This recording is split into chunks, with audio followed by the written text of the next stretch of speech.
Assalamualaikum warahmatullahi wabarakatuh. Kami dari kelompok 9 akan mempresentasikan materi tentang industri gula. Sebelumnya saya akan memperkenalkan anggota kelompok saya terlebih dahulu. Yang pertama ada Siti Zulaiha, yang kedua ada Zulfa Nisrina Dewi, yang ketiga ada Dwi Wulandari, dan yang keempat ada Nia Maulina.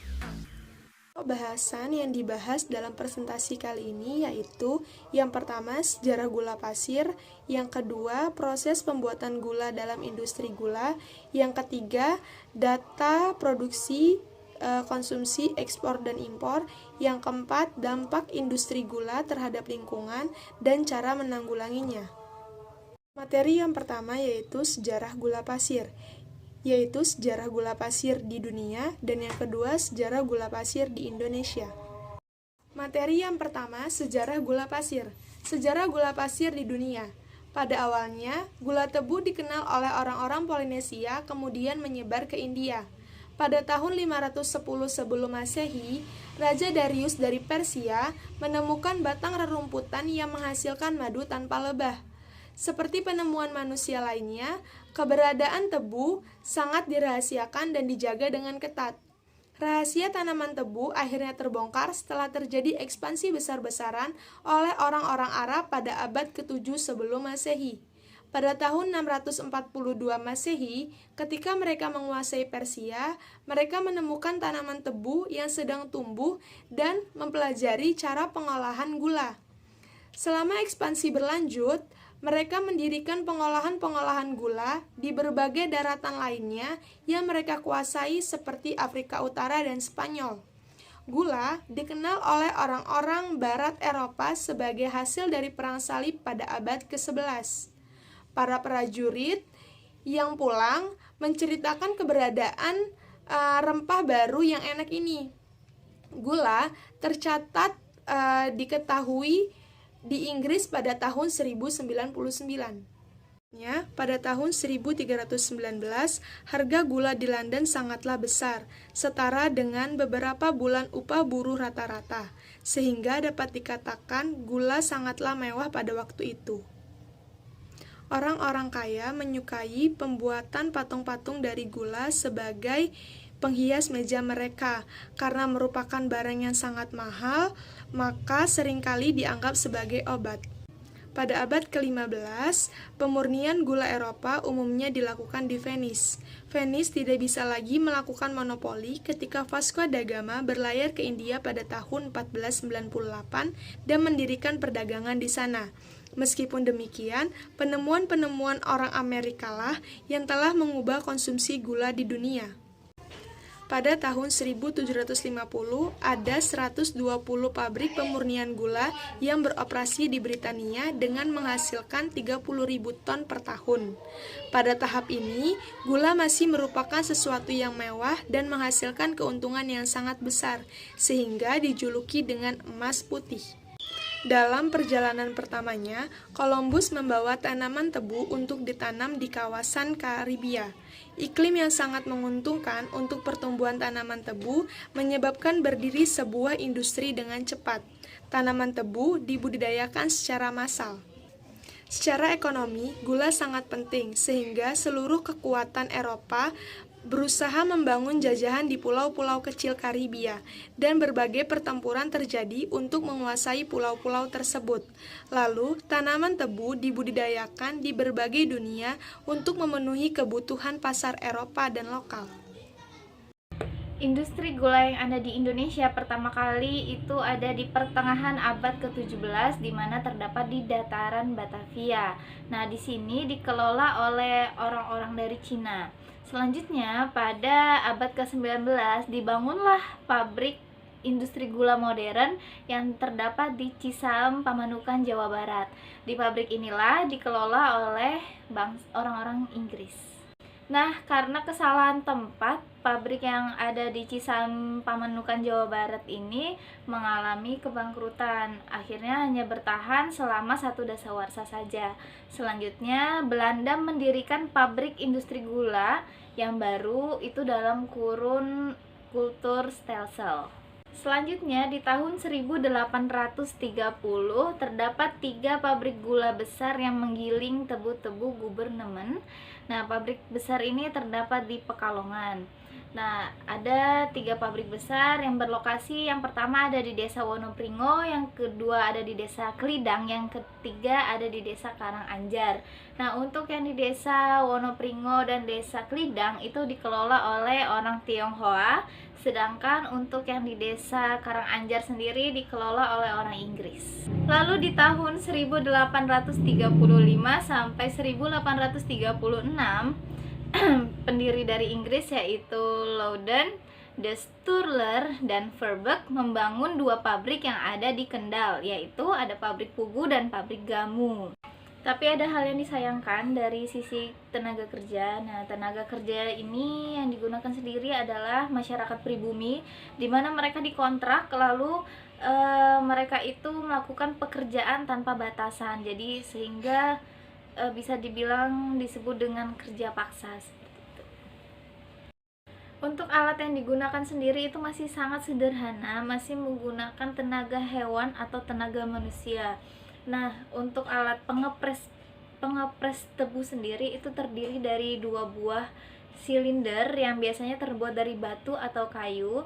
Nah, jadi di ujung silindernya itu diberi sedikit tonggak berukuran sedang, dan di ujung tonggak yang lain itu dikaitkan dengan hewan ternak atau dengan tenaga manusia. Nah, jadi fungsi tenaga manusia atau tenaga ternak ini itu nanti mereka akan menarik salah satu silindernya dengan gerakan memutar, sehingga tebu yang masuk akan dipres dan air hasil penggilingan tersebut akan ditampung melalui kuali besar yang terdapat di bawah silinder. Nah, untuk pabrik tradisional gula yang ada di dunia itu biasanya menggunakan tenaga kuda sebagai tenaga untuk mengepres tebunya tadi. Tapi kalau di Indonesia itu digunakannya kerbau. Kenapa kerbau? Karena harga kuda di Indonesia itu lebih mahal dibandingkan dengan kerbau, jadi sehingga lebih efektif menggunakan kerbau. Proses pembuatan gula dalam industri gula. Proses pembuatan gula dari bahan baku tebu dilakukan dengan beberapa tahap. Yang pertama, penggilingan tebu. Yang kedua, pemurnian nira mentah. Yang ketiga, penguapan nira encer. Yang keempat, kristalisasi nira kental. Yang kelima, pemisahan kristal. Yang keenam, pengeringan kristal gula. Proses yang pertama yaitu proses penggilingan tebu. Setelah tebu dipanen, langkah selanjutnya yaitu pemerahan tebu di gilingan. Tebu yang diperah menghasilkan nira dan ampas. Untuk menggiling tebu diperlukan 4-6 set gilingan yang terdiri dari rol baja. Setiap set terdiri dari 3 rol baja, di mana 1 rol berada di atas dan 2 lainnya berada di bawah. Masing-masing set gilingan berbeda dalam ukuran groove atau alur dan jarak antar rollnya, di mana semakin ke belakang jarak antar rollnya semakin sempit hingga pemerahan menjadi lebih baik. Untuk melarutkan nira yang melekat pada serabut dilakukan dengan penyemprotan menggunakan air atau air imbibisi. Penambahan air imbibisi harus diperhitungkan agar tidak mengganggu proses penguapan dan pemborosan energi. Penambahan air imbibisi diperlukan sekitar 15-16% dari berat tebu yang digiling. Ampas hasil pemerahan digunakan sebagai bahan bakar ketel uap atau bahan baku untuk pulp, dan apabila berlebih dapat digunakan sebagai bahan particle board, furfural, xylitol, dan produk lainnya. Untuk mencegah inversi oleh mikroorganisme, biasanya ke dalam nira akan ditambahkan zat disinfektan atau formalin atau semprotan uap panas. Nira yang dihasilkan dari penggilingan ini itu mencapai 80-90% dari berat tebu. Nira inilah yang mengandung gula yang selanjutnya akan diproses di pemurnian. Tahap berikutnya yaitu pemurnian nira mentah. Dari proses penggilingan tebu akan diperoleh nira mentah, yang mana nira mentah mengandung sukrosa, zat-zat bukan gula seperti zat-zat organik, zat-zat anorganik, zat lilin, zat warna, dan zat-zat pengotor lainnya. Oleh karena itu, dari proses penggilingan tebu, nira mentah akan melalui proses selanjutnya yaitu pemurnian nira mentah. Pemurnian nira mentah dapat dilakukan dengan 3 metode, yaitu metode defekasi, sulfutasi, dan karbonatasi. Perbedaan dari ketiga metode ini terletak pada penggunaan pengendap yang digunakan. Pada metode defekasi, pengendap yang digunakan hanya CaOH 2 kali, kemudian pada metode sulfutasi, pengendap yang digunakan adalah CaOH 2 kali dengan ditambahkan gas SO2. Sedangkan pada metode karbonatasi, pengendap yang digunakan adalah CaOH 2 kali dan ditambahkan gas CO2. Yang pertama, pemurnian nira mentah dengan metode defekasi. Pada metode ini, CaOH 2 kali ditambahkan ke dalam nira mentah dalam keadaan nira mentah dingin. Kemudian campuran ini dipanaskan hingga mendidih, lalu didiamkan hingga terbentuk endapan. Kemudian akan dipisahkan antara nira encer dengan endapan yang terbentuk untuk melalui proses selanjutnya. Reaksi yang terjadi pada pemurnian nira mentah dengan metode defekasi dapat dilihat pada slide, yaitu CaOH 2 kali menjadi ion Ca2+ dan ion 2OH-.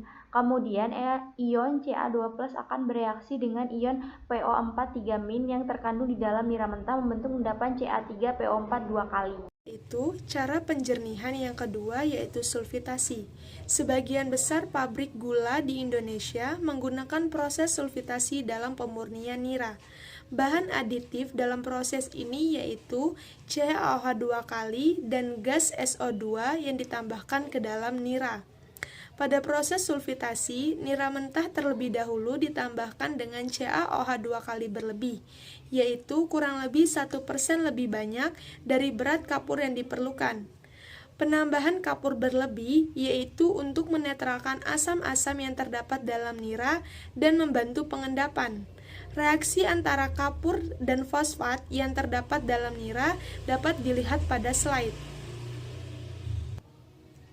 Lalu, sisa CaOH 2 kali yang masih ada dinetralkan dengan cara memasukkan gas SO2. Reaksi nira dan gas SO2 membentuk endapan CaCO3 yang ada di dalam slide yang berfungsi untuk memperkuat endapan yang telah terjadi sehingga tidak mudah terpecah. Pada akhir reaksi ini, pH-nya yaitu 7. Gas SO2 selain sebagai zat penetral juga sebagai zat penghilang warna. Dengan cara SO2 memperlambat reaksi antara asam amino dan gula reduksi yang dapat mengakibatkan terbentuk zat warna gelap. Sehingga cara ini menghasilkan gula superior head sugar atau SHS yang berwarna putih. Sulfitasi dapat dilakukan dengan dua cara, yaitu sulfitasi dingin dan sulfitasi panas. Pada sulfitasi dingin, nira ditambahkan dengan CaOH 2 kali tanpa pemanasan terlebih dahulu, lalu dipanaskan hingga mendidih dan kotorannya diendapkan. Yang kedua, sulfitasi panas. Pada proses sulfitasi itu terbentuk garam CaSO3 kali yang lebih mudah larut dalam keadaan dingin, sehingga untuk dipanaskan akan terjadi endapan pada pipa pemanas. Untuk mencegah hal tersebut, maka proses sulfitasi dimodifikasi, dimulai dengan nira mentah dipanaskan sehingga suhu menjadi 70 derajat Celcius. Nira dialirkan ke defekator, lalu ditambahkan dengan CaOH 2 kali, dipanaskan hingga mendidih dan akhirnya diendapkan. Pada suhu kurang lebih 75 derajat Celcius, kelarutan CaSO3 itu paling kecil. Keuntungan dari cara sulfitasi yaitu kotoran lebih mudah dan cepat mengendap sehingga menaikkan kapasitas alat. Yang kedua, bubur kristal gula lebih encer dan lebih mudah mengendap.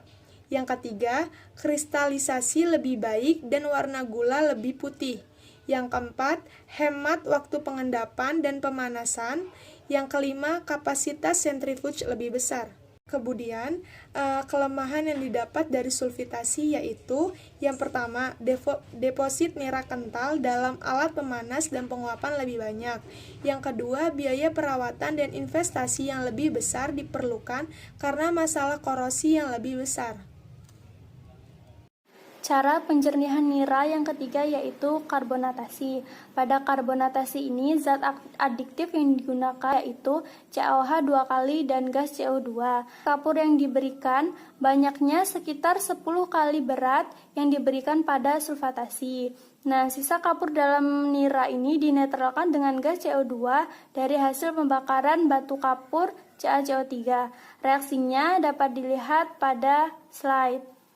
Endapan CaCO3 ini dapat menyerap zat-zat warna dan pentosan. Nah, proses karbonatasi ini dapat dilakukan pada suhu tinggi maupun rendah. Apabila suhunya tinggi sekitar lebih dari 90 derajat Celcius, maka gula produksi akan mengalami dekomposisi dan nira yang dihasilkan akan berwarna gelap. Sedangkan apabila suhunya dipertahankan pada 55 derajat Celcius, maka akan dihasilkan nira yang putih, bahkan lebih putih daripada yang dihasilkan pada proses sulfatasi. Pada proses penjernihan secara karbonatasi ini, dihasilkan gula SHS berwarna putih. Dengan adsorpsi, maka zat-zat pengotor pada nira akan menempel pada endapan, sehingga nira akan lebih bersih dari zat-zat pengotor. Nah, zat-zat pengotornya ini dapat berupa tanin, zat warna, pektin, lilin, lemak, protein, serta kation-kation logam seperti Na+, Fe3+, Mg2+, dan Al3+. Nah, kotoran yang menggumpal dari proses ini selanjutnya diendapkan di dalam suatu alat yang disebut dengan pesawat pengendap atau clarifier. Kemudian endapan ini akan dipisahkan dari nira jernih encer. Untuk endapan yang masih mengandung nira, maka akan dilakukan filtrasasi untuk mendapatkan niranya dengan cara menggunakan alat filter frame press atau filter vakum yang berputar. Tahap akhir dari proses pemurnian nira dialirkan ke bejana pengendap atau clarifier sehingga diperoleh nira jernih dan yang terendapkan adalah nira kotor. Nah, selanjutnya nira kotor ini akan diolah dengan rotatory vacuum filter menghasilkan nira tapis dan blotong. Sedangkan nira jernihnya akan dialirkan ke proses selanjutnya yaitu proses penguapan. Tahap selanjutnya yaitu penguapan nira encer. Dari proses pemurnian nira mentah akan diperoleh nira encer. Proses penguapan nira encer dilakukan di dalam vakum multiple evaporator. Tujuan dari penguapan ini adalah untuk memisahkan air yang terkandung di dalam nira encer sehingga diperoleh nira kental. Sistem vakum multiple evaporator minimal terdiri dari 3 evaporator, biasanya terdiri dari 4 sampai 5 evaporator. Proses penguapan yang terjadi pada vakum multiple evaporator yaitu nira encer pertama dimasukkan di dalam evaporator 1, kemudian ditambahkan uap. Selanjutnya hasil dari evaporator 1 hasil nira dari proses evaporator 1 akan dimasukkan ke dalam evaporator 2, lalu ditambahkan uap yang berasal dari evaporator 1. Selanjutnya, setelah melalui evaporator 2, nira akan dimasukkan ke dalam evaporator 3, kemudian ditambahkan dengan uap hasil dari evaporator 2 dan seterusnya hingga evaporator terakhir.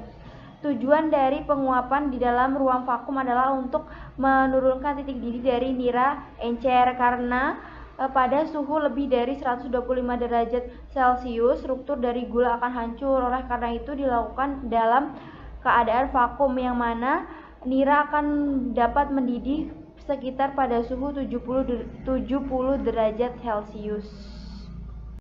Proses yang keempat itu kristalisasi nira kental atau bisa kita sebut dengan proses pembentukan kristal gula. Nah, jadi dalam proses ini itu ada dua macam. Nah, macam yang pertama itu apabila bahan baku yang digunakan itu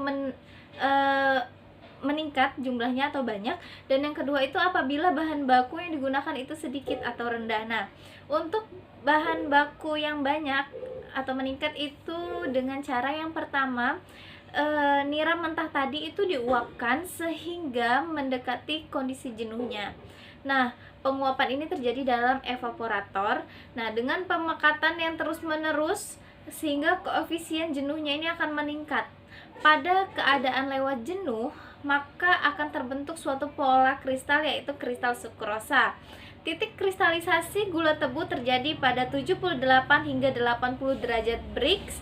Karena itu, hasil akhir dari penguapan ini tidak boleh melebihi 78 Brix agar tidak menimbulkan kesukaran-kesukaran atau kerusakan-kerusakan karena adanya kristal tadi itu. Atau yang disebut dengan kristal sukrosa. Nah, langkah selanjutnya yaitu memasukkan bibit gula yang berupa kristal-kristal gula ke dalam pan masak tadi, kemudian melakukan proses pembesaran kristal. Nah, tujuan dimasukkannya bibit gula ini untuk membentuk kristal gula bisa berlangsung serempak atau homogen. Pada proses masak ini, kondisi kristal harus dijaga jangan sampai larut kembali ataupun terbentuk menjadi tidak beraturan. Nah, untuk tahapan selanjutnya yaitu apabila dirasa cukup masak atau terbentuk semuanya sudah terbentuk larutan, maka larutan ini akan dialirkan ke palung pendingin atau reservoir untuk proses kristalisasi. Tujuan dari palung pendingin ini ialah melanjutkan proses kristalisasi yang telah terbentuk pada pan masak tadi. Dengan adanya pendingin di palung pendingin dapat menyebabkan penurunan suhu masakan dan nilai kejenuhan naik sehingga dapat mendorong menempelnya sukrosa pada kristal yang telah terbentuk. Untuk lebih menyempurnakan dalam proses kristalisasi, maka palung pendingin ini dilengkapi dengan pengaduk agar dapat sirkulasi. Tingkat masakan atau kristalisasi ini tergantung pada kemurnian nira kental yang kita pakai tadi. Apabila tingkat kemurnian nira kentalnya itu melebihi 85%, maka dapat dilakukan 4 tingkat masakan A, B, C, D. Nah, dan apabila tingkat kemurnian nira kentalnya kurang dari 85%, dilakukan 3 masakan atau A, C, D. Nah, pada saat ini dengan kondisi bahan baku yang rendah, nah atau tahap yang menggunakan bahan baku yang rendah, pabrik gula di Indonesia itu menggunakan sistem masakan ACD. Bisa kalian lihat gambarnya, dengan masakan A-nya itu sebagai produk utama. Nah, untuk sistem masak ACD ini kalian bisa perhatikan gambarnya ya. Gambar yang paling pojok sebelah kanan yang ada tulisan nira kental sulfinasi, lalu klare SHS, lalu leburan gula yang panahnya menuju ke bawah ya, silahkan diperhatikan. Nah, jadi itu awal mulanya ya. Nah, pada proses masak tahap pertama dengan menggunakan bahan baku nira mentah dinamakan masakan A. Bibit gula dalam proses masak A ini adalah gula hasil proses masakan C dengan ukuran kristal sekitar 0,4 mm. Kristal yang dihasilkan dari proses masak ini disebut gula A dan sirupnya disebut dengan sirup A. Gula A dicampur dengan air atau clear yang dipisahkan dengan mesin sentrifugal menghasilkan gula putih dan larutan clear ini. Gula putih selanjutnya dikeringkan dan dikemas sebagai gula produk. Nah, lalu menuju masakan C. Jadi masakan C ini adalah di dalam sirup A tadi masih terkandung banyak sukrosa. Jadi kan sayang banget tuh kalau dibuang begitu aja. Nah, jadi yang kandungan sukrosa yang belum jadi kristal ini diambil kembali melalui proses masak berbahan baku sirup A atau biasa disebut dengan masakan C. Pada proses masakan C, bibit yang digunakan adalah gula D dengan ukuran kristal sekitar 0,2 mm. Proses masak berlangsung sebagaimana pada masakan A, jadi sama ya. Namun karena kandungan sukrosa pada sirup A sudah menurun, maka kristalisasi pada masakan C butuh waktu lebih lama. Gula C diambil dengan cara sentrifugasi, sedangkan sirupnya digunakan untuk bahan baku pada masakan D. Nah, selanjutnya menuju masakan D. Jadi pada masakan D itu biasanya menggunakan bahan baku campuran sirup C dan campuran dengan sirup A. Nah, proses masak D ini berlangsung jauh lebih lama lagi dibandingkan masak A, karena tingkat kemurnian dari sukrosanya itu tingkat kemurnian sukrosanya itu kan semakin rendah. Jadi semakin rendah kemurnian tingkat sukrosanya, maka itu butuh proses masak yang lebih lama. Khusus untuk masakan D ini, setelah turun dari bejana masak yang dilanjutkan dengan kristalisasi lanjut dengan pendinginan di palung pendingin sampai lebih dari 24 jam, berarti lebih dari sehari. Setelah dipisahkan di mesin sentrifugal, gula D dilebur kembali dan dicampur dengan nira kental dan sirup D ini atau lebih dikenal dengan tetes. Nah, tetes ini itu salah satu jenis limbah hasil dari pengolahan industri gula ini. Jadi tetes ini bisa disebut juga dengan limbah tetes atau limbah cair atau juga molase. Proses selanjutnya yaitu pemisahan kristal. Tujuan dari proses ini adalah untuk memisahkan kristal gula dari cairannya yang disebut dengan molase. Dalam proses ini dapat dilakukan dengan cara pemutaran menggunakan alat pemutar yang disebut dengan centrifuge. Nah, sebelumnya terlebih dahulu viskositas dari molasenya ini dikurangi dengan cara menambahkan air. Nah, pada alat ini terdapat saringan. Nah, sistem kerja dari alat ini adalah menggunakan gaya sentrifugal, sehingga ketika masakan diputar, kemudian strop atau campuran larutan dengan kristal gula ini akan tersaring, di mana kristal gulanya akan tertinggal di dalam alat pemutar ini, sedangkan larutannya akan lolos. Nah, larutan ini disebut dengan tetes, yang kemudian akan dialirkan ke dalam tangki tetes yang kemudian untuk dijual. Sedangkan kristal gula yang tertinggal di dalam alat pemutar ini kemudian melalui proses pengeringan. Baik, tahap terakhir dari proses pembuatan kristal gula ini yaitu dengan pengeringan. Nah, pengeringan ini dilakukan karena kristal gula hasil sentrifugasi ini masih mengandung sekitar 20% air. Nah, hal ini akan mengkhawatirkan kristal gulanya nanti akan rusak apabila dilakukan penyimpanan. Oleh karena itu dilakukan pengeringan. Nah, pengeringan ini terdapat dua cara. Yang pertama yaitu dengan cara mengalirkan udara panas. Nah, udara panas ini suhunya itu sekitar 80 derajat Celcius. Yaitu cara kedua yaitu gulanya itu melewati SHS atau Sugar Dryer and Cooler. Nah, SHS ini terdapat pada talang goyang yang panjang. Nah, akan tetapi industri gula ini lebih banyak menggunakan sistem udara panas. Kenapa? Karena sistem SHS pada talang panjang sendiri itu memakan ruangan yang cukup luas sehingga dinilai tidak efektif untuk melakukan pengeringan dari kristal gula itu sendiri. Selanjutnya, data produksi, konsumsi, impor, dan ekspor gula di Indonesia. Yang pertama, data kapasitas giling dan produksi gula di Indonesia pada 10 tahun terakhir. Bisa dilihat pada tabel. Untuk kapasitas giling, pabrik gula PT PN 6 memiliki kapasitas giling terbanyak yaitu 38,4 ribu ton per hari. Sedangkan untuk produksi gula, PT PN 5 memiliki produksi gula terbesar yaitu 570 ribu ton per tahun. Lalu, bagaimana perkembangan konsumsi gula di Indonesia? Dapat dilihat gambarnya pada slide.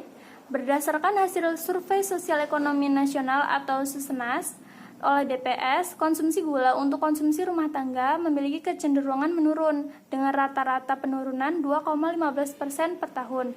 Pada tahun 2002, konsumsi gula per kapita per tahun sebesar 9,203 kg dan berkurang sebesar 26,06% atau menjadi 6,805 kg pada tahun 2015.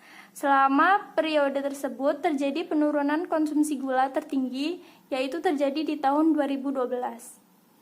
Pada tahun 2012, konsumsi gula di Indonesia tercatat 6,476 kg per kapita per tahun, atau menurun 12,29% dari tahun sebelumnya, di mana pada tahun 2011 konsumsi gula di Indonesia mencapai 7,383 kg per kapita per tahun.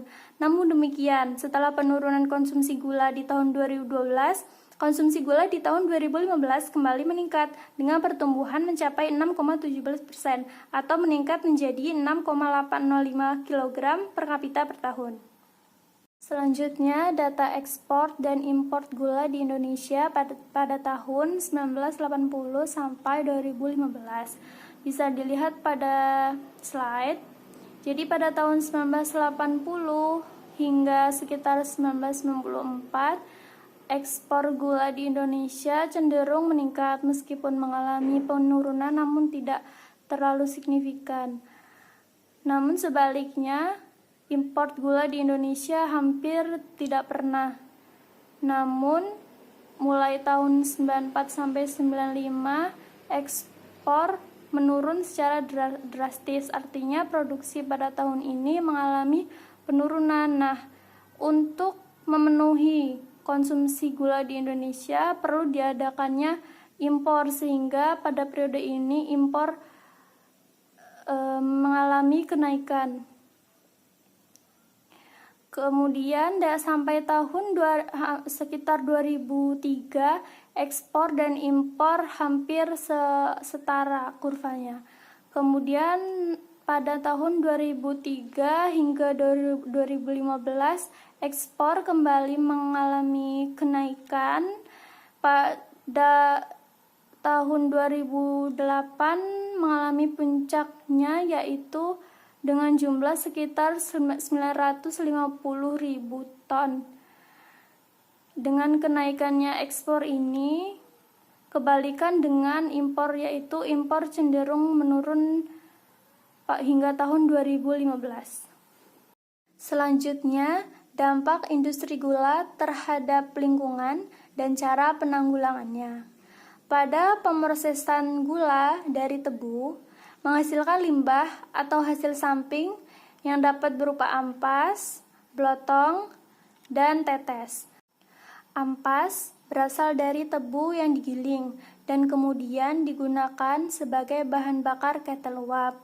Kemudian blotong atau filter cake adalah endapan dari nira kotor yang ditapis di rotatory vacuum filter. Sedangkan tetes merupakan sirup terakhir dari masakan yang telah dipisahkan dari gulanya melalui kristalisasi berulang kali sehingga tidak mungkin lagi menghasilkan kristal.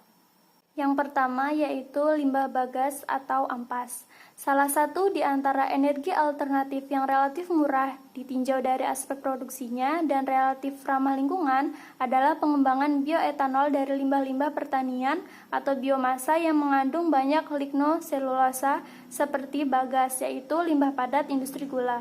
Nah, Indonesia memiliki potensi limbah biomasa yang sangat melimpah seperti bagas ini. Industri gula yang khususnya di luar Jawa menghasilkan bagas yang cukup melimpah. Bagas tebu atau Saccharum officinarum L semula banyak dimanfaatkan oleh pabrik kertas. Namun, karena tuntutan dari kualitas kertas dan sudah banyak tersedia bahan baku kertas yang lebih berkualitas, sehingga pabrik kertas mulai jarang menggunakannya. Nah, limbah padat pabrik gula ini berpotensi besar sebagai sumber bahan organik yang berguna untuk kesuburan tanah. Ampas atau bagas tebu mengandung 52,67% kadar air, 55,89% C organik, dengan N total 0,25%, 0,16% P2O5, dan 0,38% K2O. Hasil pengomposan campuran blotong dan ampas atau bagas ini serta abu ketel diinkubasi dengan bioaktivator mikroba selulotik selama 1 dan 2 minggu. Kemudian diaplikasikan ke lahan tebu. Nah, pemberian kompos ini dalam jumlah 10 ton per hektar mampu meningkatkan bobot tebu sebanyak 16,8 ton per hektar. Limbah yang berikutnya yaitu limbah padat atau sering disebut sebagai blotong. Blotong merupakan limbah yang dihasilkan dari proses pengolahan gula. Yang mana blotong ini merupakan limbah padat berwarna hitam berbentuk seperti tanah yang sebenarnya merupakan serat dari tebu yang bercampur dengan kotoran-kotoran yang dipisahkan dari nira. Blotong ini umumnya dimanfaatkan sebagai pupuk organik dalam perkebunan tebu. Namun dengan perkembangannya, blotong ini dapat dimanfaatkan sebagai briket blotong atau sebagai pengganti kayu bakar. Briket blotong ini dikeringkan kemudian dipadatkan sehingga terbentuk briket dan digunakan sebagai bahan bakar. Keuntungan dari briket blotong ini adalah harganya murah, namun untuk proses pembuatannya memerlukan waktu yang lama, yaitu proses pengeringannya memerlukan waktu 4-7 hari bergantung pada cuaca. Limbah yang berikutnya yaitu limbah cair yang berupa limbah tetes.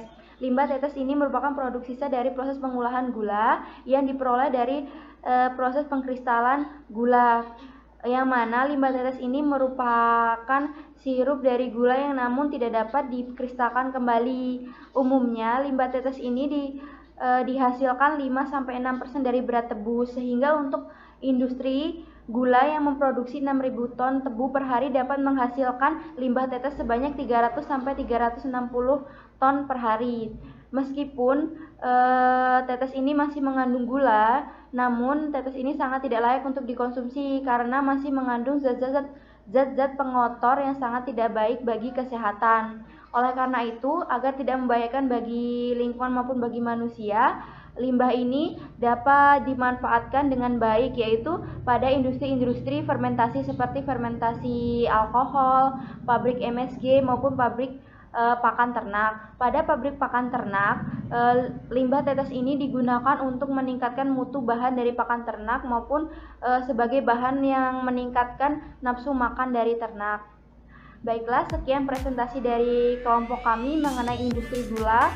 Kurang dan lebihnya kami akhiri. Wassalamualaikum warahmatullahi wabarakatuh.